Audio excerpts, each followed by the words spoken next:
I don't know about you, ladies and gentlemen, but I'm sick and tired of this country being held to ransom. This week, so far anyway, we've been dictated to by a foreign court who decided to override the verdicts of our own national courts. The ECHR and their anonymous foreign judges managed to somehow fast-track a stay of deportation for those on that Rwanda flight, despite having a backlog of, get this, some 10,000 cases awaiting just an initial examination. They haven't even looked at them yet. Remarkable, isn't it? Remarkable that they could do all this so quickly. It's almost like it's political.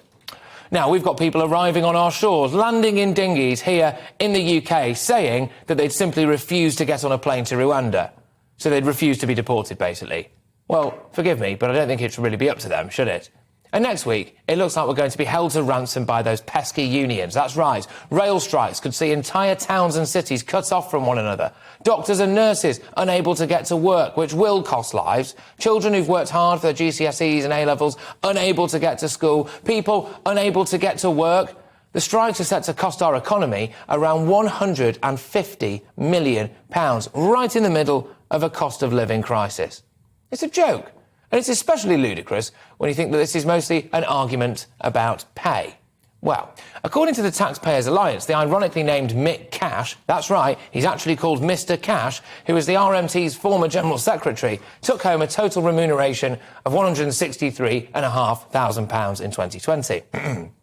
Including, I know, it takes the wind out yourself, doesn't it? Including £1,432 in car benefit alone. Steve Headley, former RMT Senior Assistant General Secretary, had a total remuneration of 94 grand, including basically nearly 3 grand in car benefit in the same year. Former RMT Assistant General Secretary, and who was previously as well the General Secretary, Mick Lynch, had total remuneration of £118,500 in 2020. Now, the average train driver salary is 48.5 grand. That's not too bad, is it? What do you earn?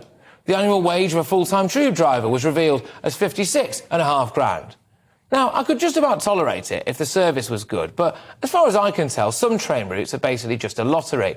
On the Avanti West Coast Line, you'd have more chance of arriving on time if you travelled by homing pigeon, and the facilities would probably be better as well. And then, of course, we're held to ransom by the eco-mob. They tie themselves to things with signs around their neck like, oh, we've only got a few years left to live. Well, they'd have a lot less if we just left them there, wouldn't they? Mass protests and criminal damage has meant that we've caved into their ridiculous demands, and lo and behold, we're now bankrupting ourselves as a result. We're being held to ransom as well by fringe radical groups within the Muslim community who mob up and take to the streets in protest at the slightest offence, and they usually get their way.